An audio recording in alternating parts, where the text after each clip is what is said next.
Hey everyone, welcome back to Corporate Decoder, the place where we dig into company filings and find the juicy bits that the big guys don't want you to see. Today we're looking at BIOMERICA Incorporated's latest update, and let's just say it is a bit of an amendment to their annual report.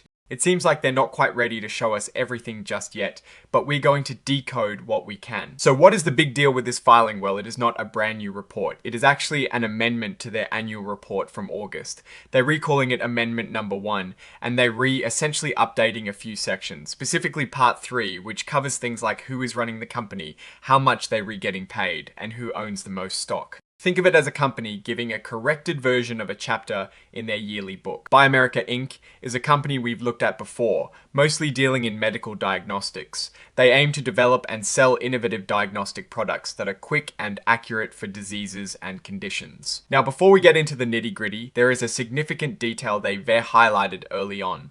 They mentioned a reverse stock split that happened in April 2025.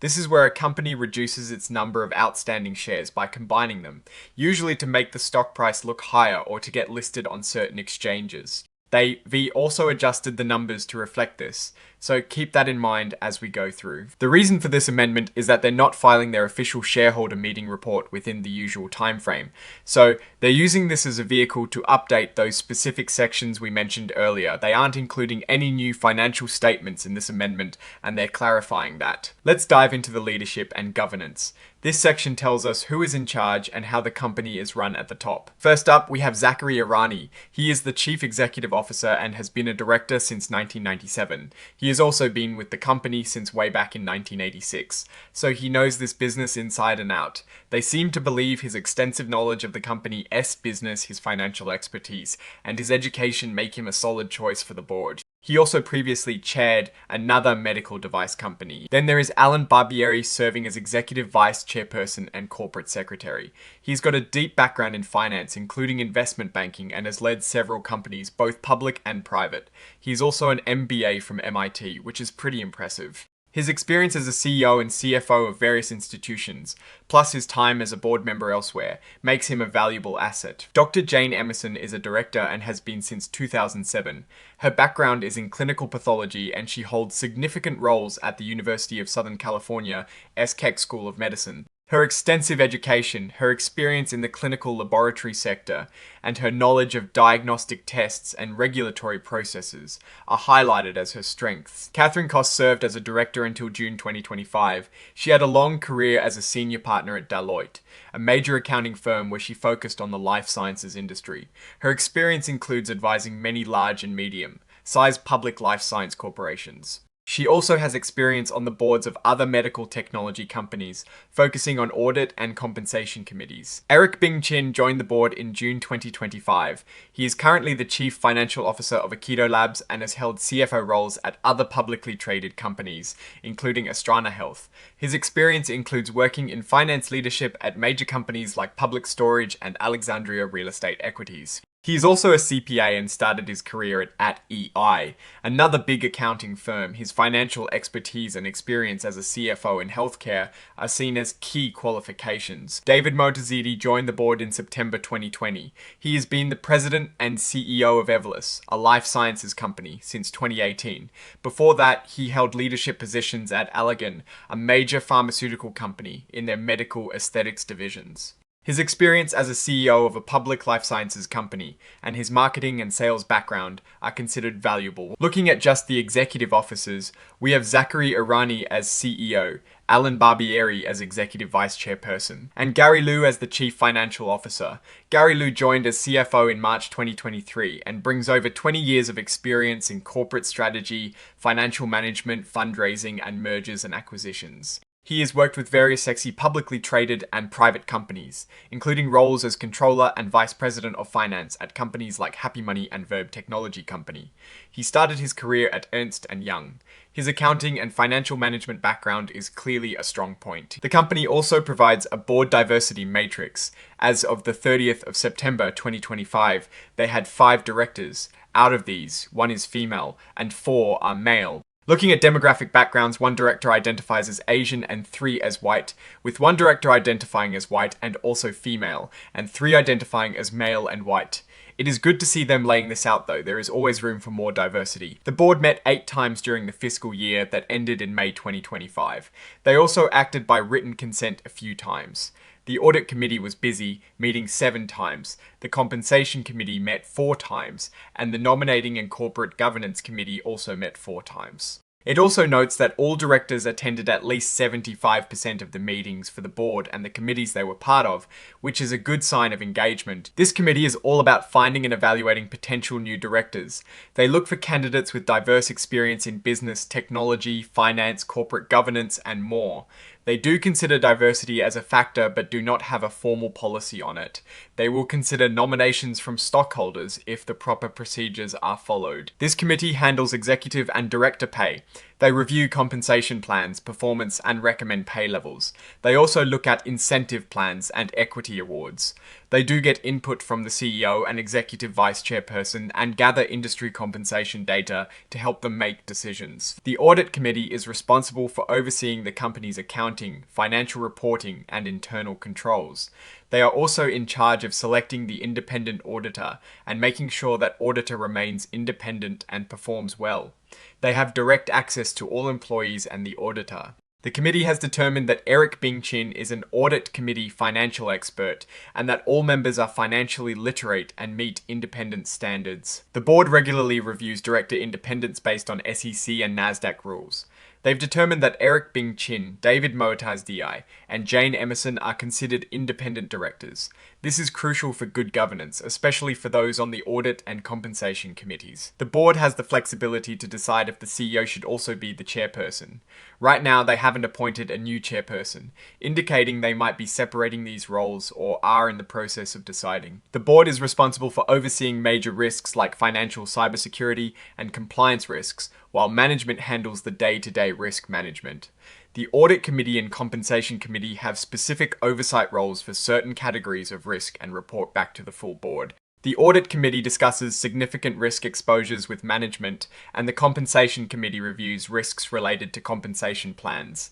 They've assessed their compensation policies and believe they don't create risks that would likely cause a material adverse effect on the company. Now for the part many of you are here for, let's look at executive compensation. For the fiscal year ending May 2025, we see some interesting numbers. Zachary Irani, CEO, took a salary of about $122,000 and received stock awards valued at around $78,000. That is down from the previous year where his salary was $150,000 and he received substantial option awards. This suggests a shift in how they recompensating their top brass, with a greater emphasis on stock awards this year. Alan Barbieri, Executive Vice Chairperson, saw his salary at about $93,000 with stock awards around $34,000. This is also a decrease from the previous year when his salary was higher and he received significant option awards. Gary Liu, the Chief Financial Officer, had a salary of $260,000 and stock awards of about $51,000. His salary remained the same as the previous year, but the option awards he received were slightly lower. These compensation adjustments, especially the decrease in option awards for some and the increase in stock awards for all for 2025, could be a response to market conditions or a strategic shift to tie executive pay more closely to long-term company performance through stock value. The company has employment agreements with its key executives for Gary Liu termination, without cause, including after a change in control, would result in 12 months of severance pay, provided he signs a release. Similar provisions exist for Zachary Irani and Alan Barbieri. This is pretty standard stuff for executive contracts, designed to provide a safety net for the leaders. Looking at outstanding equity awards for Zachary Irani, there are some options that are exercisable and some that are not yet. For stock awards, he has about 31,000 shares that have not vested and are valued at roughly $78,000. Alan Barbieri has about 13,000 unvested shares with a value of around $34,000. And Gary Liu has about 20,000 unvested shares valued at roughly $51,700. It's interesting to note the large number of unvested shares that have a market value tied to the stock price. This is a common way to incentivize executives to boost the company. Stock value. Independent directors receive an annual cash retainer of $45,000. There are also stipends for committee chairs. $15,000 for the Audit Committee Chair, $7,500 for the Compensation Committee Chair, and $7,500 for the Nominating and Corporate Governance Committee Chair. Catherine Cost earned about $60,000 in cash and $26,000 in stock awards.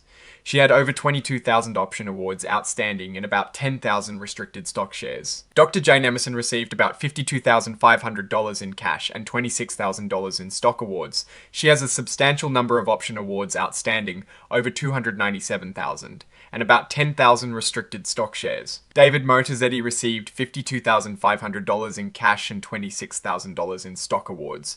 He has about 132,000 option awards outstanding and around 10,000 restricted stock shares. The company is definitely using equity to compensate its independent directors, aligning their interests with shareholders. This is where we see who actually owns the company. As of the 26th of September 2025, Zachary Irani, the CEO, beneficially owns about 245,000 shares, which comes out to 8.3% of the company. Alan Barbieri owns about 71,000 shares, making up 2.5% of the company. Dr. Jane Emerson owns around 52,000 shares, representing 1.8%. Gary Liu owns about 30,000 shares, which is 1.1%. And David Motazetti owns approximately 25,000 shares, about 0.9%. The group of all executive officers and directors collectively owns about 16.2%. It is good when management and directors have a significant stake in the company, as it usually means they're reworking hard to make the stock price go up. As of May 31, 2025, the company has about 413,000 securities available to be issued under its equity compensation plans, with an average exercise price of almost $20. There are also about 153,000 securities remaining for future issuance. Here they state that they review all transactions involving related persons to ensure they are fair and not detrimental to the company.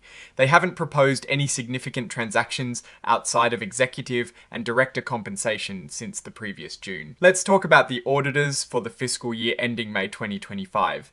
The company paid their auditors Haskell and White LLP approximately $163,000 for audit fees, which includes reviewing their financial statements.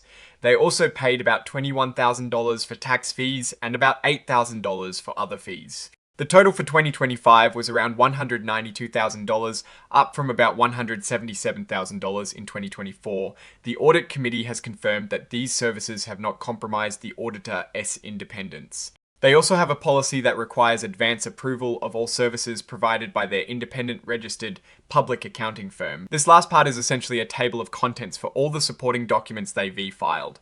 It includes things like their charter, bylaws, employment agreements, incentive plans, and various certifications. Some of these are incorporated by reference from previous filings, meaning they're not repeating the entire document here. Now, looking at this filing as a whole, BIOMERICA Incorporated seems to be in a phase of restructuring its reporting and potentially its executive compensation strategy. The shift from option awards to stock awards in the summary compensation table for 2025 is a key indicator. While the overall compensation numbers might appear lower than fiscal year 2024 for some executives in terms of salary and option values, the stock awards are meant to tie their success more directly to the company's stock performance.